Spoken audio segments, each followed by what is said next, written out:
शहर आज उपलब्धियों से भरा हुआ है और गौरवान्वित भी है। शहर ने आज सफाई को लेकर देश भर में फिर अपना परचम लहरा दिया। 8 से 9 साल की यात्रा है सफाई की व्यवस्था को लेकर। कहां से चले थे और हम कहां आके खड़े हो गए। तरीके से इस शहर ने टेम्पो से लेकर मेट्रो का सफर देखा है, वैसे ही इस शहर ने कचरा पेटियों से लेकर डस्ट फ्री शहर का भी सफर देखा है। हेरिटेज ट्रेन वो कालाकुंड तक जो है इस बार सप्ताह में 2 दिन ही चलने की संभावना है उसकी। इस बार दिक्कत ये हो गई कि रेलवे की तैयारी देर से हुई है। परेशानी ये है कि इंदौर से पाताल पानी तक की सीधी कोई कनेक्टिविटी नहीं है। कि भाजपा को लेकर जो है 25 जुलाई तक जो कार्यकारिणी बनी नगर की और जिले की, उसको लेकर जो है इस बार महिलाओं का जबरदस्त परचम लहराता रहेगा इसके अंदर।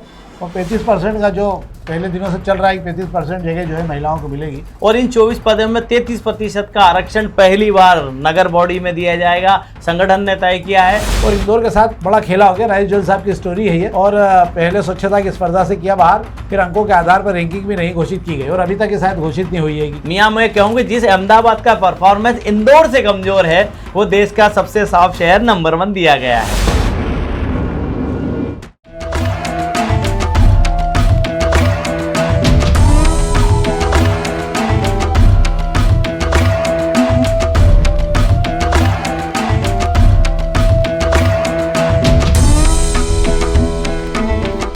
नमस्कार। शाम के अखबारों की चर्चा चाय के साथ। शहर आज उपलब्धियों से भरा हुआ है और गौरवान्वित भी है। शहर ने आज सफाई को लेकर देश भर में फिर अपना परचम लहरा दिया है। 8 से 9 साल की यात्रा है सफाई की व्यवस्था को लेकर। कहां से चले थे और हम कहां आके खड़े हो गए हैं। और आज जो है ये तमगा हमको दिल्ली में मिला है और तमाम हमारे शहर के नेता, महापौर भी पहुँचे हैं, कैलाश विजयवर्गीय जी पहुँचे हैं और सफाई दीदी भी पहुँची हैं, नगर निगम के अधिकारी पहुँचे हैं, निगम आयुक्त भी पहुँचे हैं, तमाम लोग पहुँचे हैं। हम उस पर बात करेंगे आगे। पहले हम अखबारों से निपट लेते हैं, फिर हम आपको इसकी छोटी छोटी कहानियाँ सुनाएंगे थोड़ी बहुत कि ये स्वच्छता का तमगा कहाँ से शुरू हुआ, कैसे लगे और कहाँ मालिनी गौड़ के ज़माने में जब इसको घोषणा पत्र में जोड़ा गया था उसके बाद से ये सब प्रक्रिया शुरू हुई है। तो हम बाद में बात करते हैं। हम पहले खबरों की बात करते हैं। शेखर जी शुरू करें? जी बिल्कुल। तो आज हम पत्रिका खबर से शुरू कर रहे हैं। पत्रिका में खबरें हैं क्योंकि आज हम पूरी ताकत उसी पर लगाएंगे कि हम आपको स्वच्छता पर नई जानकारी दें। आज जो है खबर इसमें है कि जो ट्रेन चल रही है आपकी हेरिटेज ट्रेन, वो कालाकुंड तक जो है इस बार सप्ताह में 2 दिन ही चलने की संभावना है उसकी। क्या है शेखर जी यार, ये तो अच्छी खासी भीड़ खींच रही थी सर। मैं आपको बता देता हूँ कि जैसे ही हरियाली का मौसम चाहता है, बारिश का मौसम हो जाता है, तो पातापाली से लेकर जो कालाकुंड के बीच में जो हेरिटेज ट्रेन चलाई जाती है उसकी शुरुआत हफ्ते में 2 दिन ही होती है। शनिवार रविवार को चलाकर देखते हैं। जैसे जैसे यात्रियों की संख्या बढ़ती है, सैर सपाटा करने वाले बढ़ते जाते हैं, रेलवे जो है उसके फेरे बढ़ाते जाता है, वो दिन भी बढ़ाते जाता है। इस बार दिक्कत ये हो गई कि रेलवे की तैयारी देर से हुई है। हालांकि बुधवार को जो है रेलवे ने इसका जो है ट्रायल कर लिया है। अब ट्रायल रिपोर्ट जो है ऊपर भेजी जा रही है, पश्चिम रेलवे रतलाम मंडल को भेजी जाएगी। वहां से हरी झंडी मिलते ही इंदौर के लोगों को और इंदौर आसपास के लोगों को सैर सपाटा करने जाने के लिए पाताल पानी से जो है कालाकुंड तक की ट्रेन मिल जाएगी। पर परेशानी अभी भी बनी हुई है।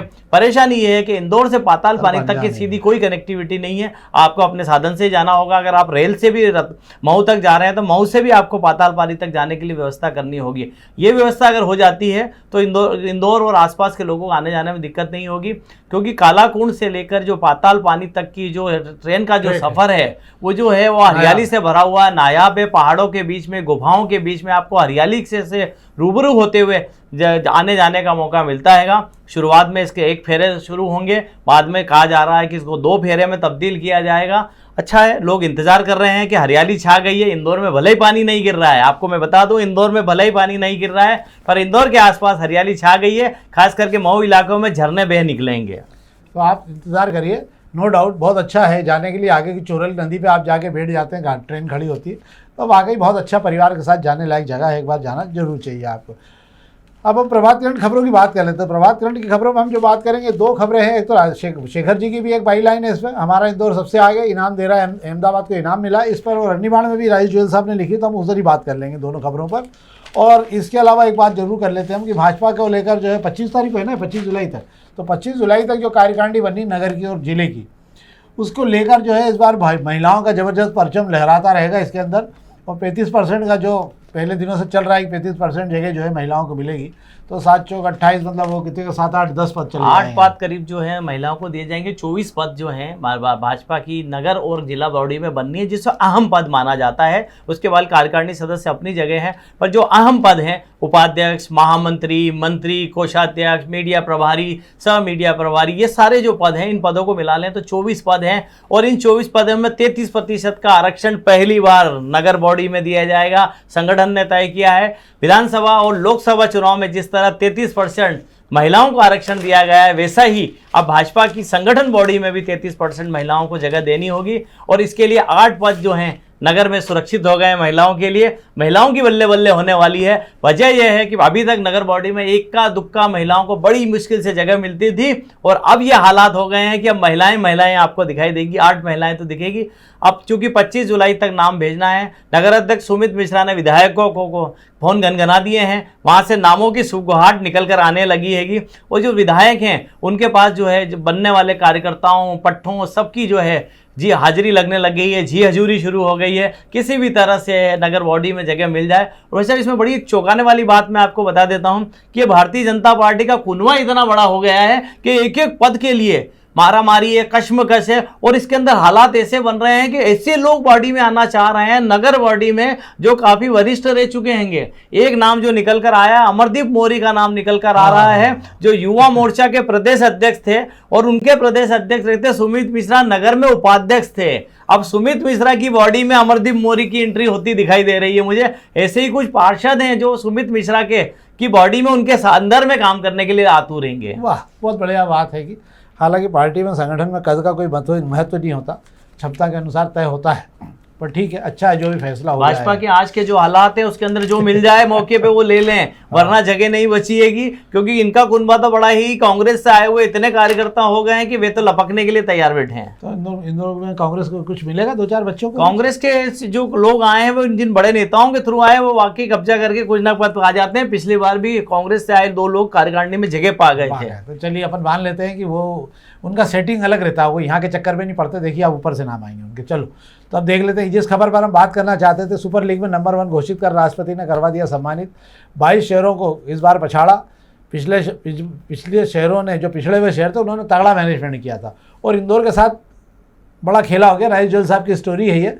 और पहले स्वच्छता की स्पर्धा से किया बाहर, फिर अंकों के आधार पर रैंकिंग भी नहीं घोषित की गई और अभी तक ये शायद घोषित नहीं हुई है कि क्या है शेखर जी पूरा मामला है? आप सही कह रहे हैं कि इस बार जो स्वच्छता के इनाम दिए गए हैं उसके लिए मैं आपको बता देता हूँ, पिछले 3 साल से जो शहर जो है, हमें कह दूँ जो पड़ाकू शहर हैं, जो आगे तरक्की कर रहे थे, शहर 1, 2, 3 पोजीशन पे थे, उनको एक कैटेगरी में रखकर उनका अलग मुकाबला करा दिया गया। बाकी शहरों के बीच में सफाई का मुकाबला करा दिया गया। उसके अंदर अहमदाबाद को पहला इनाम दिया गया है। बात यहीं से खटती है कि जिस अहमदाबाद के नंबर, मियाँ मैं कहूँगी जिस अहमदाबाद का परफॉर्मेंस इंदौर से कमजोर है, वो देश का सबसे साफ शहर नंबर 1 दिया गया है। हालांकि इंदौर सुपर स्वच्छ लीग में उससे एक कदम ऊपर जो सुपर स्वच्छ लीग थी उसके अंदर नंबर 1 रहा है। फिर भी कायदे से कहा जाए तो किस तरीके से इंदौर और इंदौर शहरी के शहरों को एक तरफ करके जो पीछे के शहरों ने आगे लाने की जो कोशिश की गई है मंत्रालय ने, इसमें वो इस बार कामयाब हो गया है। और जिस तरीके से नतीजे दिखाए गए, इस बार नतीजे कैसे दिखाए गए मैं आपको बता देता हूं कि इसके जो अलग अलग पैमाने थे, जैसे आपके घर से कचरा का सेग्रीगेशन कैसे होता है, गीला सूखा कितना आप अलग करते हैंगे, सेग्रीगेशन हो गया, डोर टू डोर से कचरा जो जाके जहाँ कंपोज होता है उसका जो निपटान होता है, इन सबके अलग अलग तरीके से परसेंटेज वाइज बताया गया है। तो इसके अंदर इंदौर का मैं एक उदाहरण बता देता हूँ। इंदौर के हर घर से जो कचरा जाता है वो गीला सूखा तो ठीक है, 6 तरह का कचरा अलग करके दिया जाता हैगा। अभी पूरे देश में सिर्फ गीला सूखा अलग करने की ही बात हो रही है।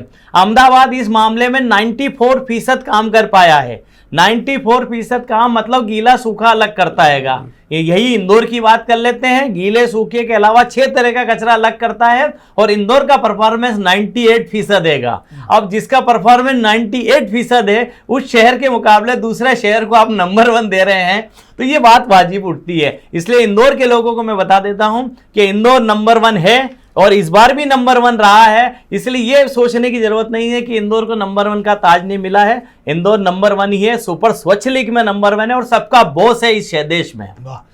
मतलब दांव हो गया, बाकी सब ठीक है। इसे दाव तो नहीं कहा जा सकता। ये है कि नए शहरों को मौका आगा आने के लिए उन्हें प्रोत्साहित करने के लिए कोशिश की गई है। ठीक है, अच्छा है, कोई प्रयास। मुझे लगता है कि जब तक दूसरे इस स्पर्धा में दूसरे शहर शामिल नहीं होंगे, जब तक और ज़्यादा सुधार नहीं आएगा। अब एक खबर पर और हम संक्षेप में बात कर लेते हैं। शहर भर में डिप्रेशन के मामले बहुत तेज़ी से बढ़ रहे हैं और इसी के साथ में जो है आत्महत्या के मामले भी बढ़ रहे हैं। 2 दिन पहले एक बच्चा खाने का खोला था और आपको आपने जो है उसको साइलेंट अटैक आ गया, 5-7 साल का बच्चा था वो भी। ये मामले बहुत बढ़ रहे हैं। पर अभी तो ये है कि जो शहर में डिप्रेशन के मामले तेज़ी से बढ़ रहे हैं उसके कारण स्ट्रेस बढ़ रहा है, और स्ट्रेस के साथ क्या हो रहा है कि बहुत सारे लोग इस लड़ाई को लड़ने में थक रहे हैं और उनको ऐसा लगता है कि अब हमारा कुछ भविष्य नहीं दिखाई दे रहा है। मुझे ऐसा लगता है, मैं फिर एक बात कहता हूँ शेखर जी, कि इस मामले में बेहतर दोस्तों का चयन करिए और दोस्तों के बीच अपनी बात करिए। हर संघर्ष का इलाज आपके दोस्तों के बीच से निकलता है। तो मुझे ऐसा लगता है कि आपको जो है डिप्रेशन से निपटना भी है तो भी आपको जो है डॉक्टर की बजाय अपने दोस्तों का साथ पकड़ना चाहिए और नए दोस्तों के साथ मिलकर आपको वापस नए सिरे से लड़ाई शुरू करना पड़ती है। हालांकि कठिन काम है पर फिर भी किया जा सकता है। क्या शेखर जी? बिल्कुल आप सही कह रहे हैं। डिप्रेशन, दौड़ भाग भरी जिंदगी, आगे बढ़ना, परिवार की जिम्मेदारी, ये सारी चीज़ें ऐसी हो गई है कि व्यक्ति की एक मनोस्थिति जो है इतनी कमज़ोर होती जा रही है कि वो सहन नहीं कर पा रहा है। पर जैसा कि सर ने कहा है कि बेहतर संगी साथी आपको रखना चाहिए ताकि अपने दिल की बात आप शेयर कर सकें। परिवार के बीच में जो बात आप नहीं कर सकते, आपको लगता है कि परिवार को चिंता में नहीं डालना है, तो आपको अच्छे साथी रखना चाहिए। वो हर समस्या का समाधान निकल सकता है। बहुत बढ़िया। अब हम दोपहर की खबरों की बात कर रहे हैं। दोपहर के पहले पेज की खबर कर रहा हूँ। सांख्यिकी और कार्यक्रम कार्यान्वयन मंत्रालय ने एक रिपोर्ट जारी की कल रात को, और उन्होंने बताया है कि शहरी क्षेत्रों में बेरोजगारी 19% तक पहुँच गई है। हालांकि उन्होंने ये भी कहा कि बेरोजगारी का आंकड़ा बढ़ा नहीं है, पर बेरोजगारी जो राष्ट्रीय स्तर पर है वो यथावत बनी हुई है। पर शहरी क्षेत्र में बेरोजगारी बहुत तेज़ी से बढ़ी है, ग्रामीण क्षेत्र में बेरोजगारी थोड़ी सी कम हुई है। उसका मूल कारण ये हो सकता है, मुझे ऐसा लगता है कि उसका मूल कारण ये हो सकता है कि चूँकि शहरों में भी गाँव में भी हाल खेती बाड़ी सबका काम चालू कारण जो है काम मिल रहा है, इसके कारण जो है मजदूर वहाँ पे मजदूरों की कमी नहीं है और इसी कारण जो है वहाँ पर बेरोजगारी कम दिखाई दे रही है। एक खबर और मैं आपको बता देता हूँ, बिहार में 1.5 करोड़ से ज़्यादा लोग मतदान नहीं कर पाएंगे। ये क्यों हो रहा मामला? इसलिए कि बहुत सारे लोग जो बाहर जाते हैं उनको सारे लोगों को वापस फॉर्म ठीक करने के लिए वहाँ आना पड़ेगा, और ये अब संभव दिखता नहीं, क्योंकि ऑनलाइन अगर आपने भेज भी दिया तो बाद में आपको फिर कागज़ देना है अगस्त तक कागज़ देने के चक्कर में आपको एक आदमी मतदान के लिए भी जाना है, फिर कागज़ भी देना। तो कोई भी ऐसा नहीं है जो सोचेगा कि बिहार में जाकर मतदान करे और अपने पैसे 2-3-4 हज़ार 5 हज़ार रुपये खर्च करेगा। तो इस बार बहुत सारे लोग जो है मतदान से हट जाएंगे, ये एक खबर है। और जिस पर हम बात करना चाहते हैं वो ये है कि शहर आज जो है स्वच्छता का तमगा 8वीं बार ले रहा है और ले चुका है आज दिन में। निश्चित रूप से बड़ी उपलब्धि है। आज सुबह से तमाम अधिकारी वहाँ गए थे। हम आपको कुछ कहानियाँ इसमें छोटी सुनाना चाहते हैं कि शहर में कैसे शुरुआत हुई थी। तो मालिनी गोल्ड के ज़माने में जब घोषणा पत्र महापौर का लड़ा गया था तब उस टाइम पे मालिनी गोल्ड के टाइम पे ये हुआ था कि शहर को धूल कचरे से मुक्त किया जाएगा, ये घोषणा पत्र में था। 1 साल तक इसको लेके कुछ होता नहीं रहा, फिर दिखा नहीं।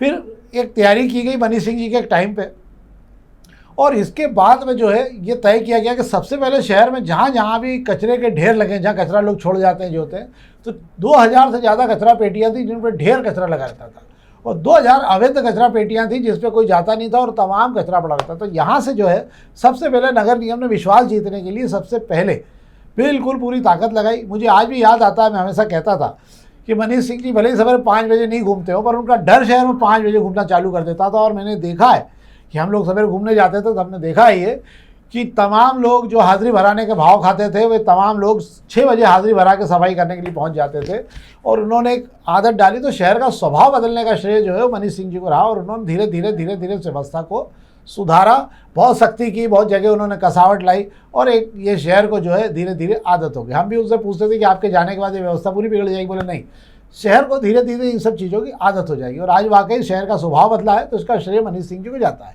इसी के साथ में आशीष सिंह जी ने इसी परंपरा को आगे बढ़ाया, पर उन्होंने प्यार दुलार से किया और बहुत सारी जगहों पे भी अपने हिसाब से काम करते रहे। लग नहीं रहा था, पर धीरे धीरे उन्होंने विश्वास में सबको लेकर तमगा हासिल कर लिया। इसके बाद प्रतिभा पाल जी आई हैं बाद में। तो प्रतिभा पाल जी ने 2 बहुत बड़े काम किए थे, वो मानना पड़ेंगे इस शहर के लेकर। एक तो 2 मंडियाँ, एक तो पाटलिपुरा की मंडी और एक मालवा मिल की मंडी हटाने के लिए 4 कमिश्नर थक गए, 4 नेता थक गए, ठेले नहीं हटने को तैयार थे, नहीं हटने थे। और उन्होंने मानना पड़ेगा एक रात में प्रतिभा पाल जी ने जो है एक रात में फैसला किया और दोनों मंडियाँ हटवा दी, और वो आज भी जहाँ लग रही है उसके कारण किसी को कोई दिक्कत नहीं है। और उनके इस प्रयास के बाद में लगने लगा कि नहीं, ये बहुत ही शानदार काम हुआ और आज रोड बिल्कुल खाली हो चुके हैं, नहीं तो इन रोडों से निकलना बहुत ही मुश्किल होता था।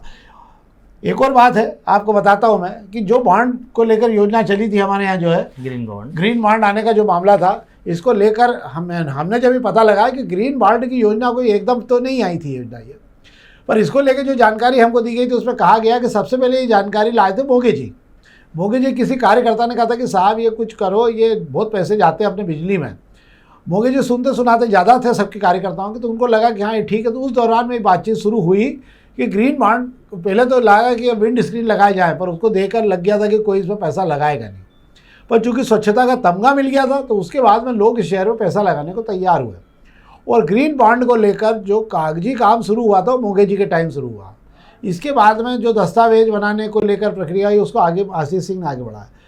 पर आपको आश्चर्य होगा कि सेबी में रजिस्ट्रेशन कराने का श्रेय जो था, और सारी मेहनत और सारे कागज बनाने का और जो बॉन्ड जारी करने का मामला था, वो प्रतिभा पाल जी की मेहनत से ही था। हालांकि सम्मान लेने वो नहीं पहुंची थी, जिनको लेना था वो प्रतिभा पाल जी की आड़ में उस सम्मान को लेने पहुंचे थे, और उन्होंने बताया था कि हमने प्रयास किया, जबकि उनका कोई प्रयास उसमें नहीं था। अब इसके बाद में नए कमिश्नर आए, और नए कमिश्नर शिवम वर्मा जी ने जो है इस काम को आगे बढ़ाया। निश्चित रूप से अब एक शहर का स्वभाव ढल गया है, तो ढल गया, तो उसके कारण अब लोग जो है धीरे धीरे इसके आदी हो गए हैं। क्या शेखर जी बिल्कुल आप सही कह रहे हैं। मैं सिर्फ इतना ही कहना चाहूँगा, जिस तरीके से इस शहर ने टेम्पो से लेकर मेट्रो का सफ़र देखा है, वैसे ही इस शहर ने कचरा पेटियों से लेकर डस्ट फ्री शहर का भी सफ़र देखा है।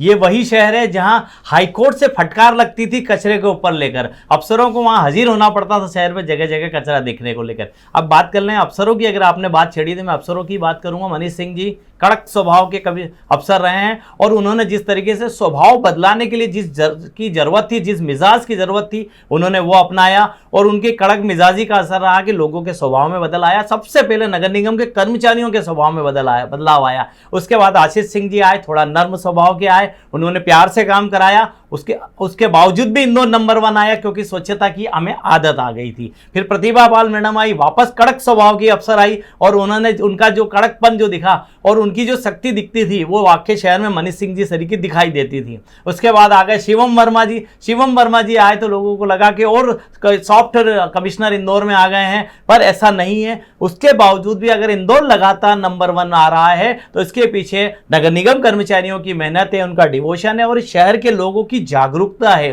कि वे अब सफाई से समझौता नहीं करना चाहते हैं। सही बात है। और मैं इसका श्रेय जो है, पूरे जो सम्मान इस शहर को मिला है, उसका श्रेय निश्चित रूप से सफाई दीदियाँ और शहर के जो सफाई मित्र हैं, जिन्होंने दिन रात लगे रहते हैं। रात को 11 बजे 12 बजे आप निकलते हो तो सड़क पर वो अकेला एक व्यक्ति काम करता दिखता है आपको। ये जुनून है, बहुत सारे लोगों को लगता होगा, पर ये एक प्रकार का जुनून होता है कि चलो मैं ये काम ख़त्म करके जाता हूँ। और यही जुनून जो है इस शहर को बचाए हुए गंदगी से। आप लोगों का भी नैतिक दायित्व है कि जो भी सफाई मित्र आपको दिखते हैं, उनके साथ पूरे सम्मान के साथ पेश आइए। और अगर आपको ऐसा लगता है कि आज सम्मान मिला है, तो जो भी आपके दरवाजे चल के आए हैं, उनका ताली बजा के स्वागत करिए। अगर आप उनका सम्मान कर सकते हो वो भी करिए। निश्चित रूप से इस परंपरा को आप आगे रखेंगे तो लोगों को अच्छा भी लगेगा, और सफाई मित्रों को भी लगेगा कि हमें सम्मान। इसमें भाई साहब मैं हमारे दर्शकों को सिर्फ इतना कहना चाहूँगा कि आपके इलाके में सफाई मित्र, इंदौर में सफाई तमगा आ गया है, अब आपके इलाके में सफाई मित्र आते हैं तो एक बार उनका ताली बजाकर स्वागत करिए, और उसका वीडियो बनाकर हमें जरूर भेजिए, ताकि हम हमारे कार्यक्रम में दिखा सकें। बहुत बढ़िया। अगर आप ये करते हैं तो निश्चित रूप से जो भी अगर ताली बजा के आप उनका स्वागत करें, तो आप छोटे छोटे वीडियो हमको डाल दीजिए। हम मानेंगे कि इससे जो है एक शहर में नया संचार हुआ है, लोगों में उत्साह का, और इसी को आगे हम बढ़ाएंगे। आप ये कार्यक्रम पसंद कर रहे हैं, हमारे प्रयास होता है कि हम अधिक से अधिक जानकारी इस कार्यक्रम में दें शहर की। आपसे आग्रह है कि अपने मित्रों तक इस कार्यक्रम को अधिक से अधिक पहुँचाएँ। बहुत बहुत धन्यवाद।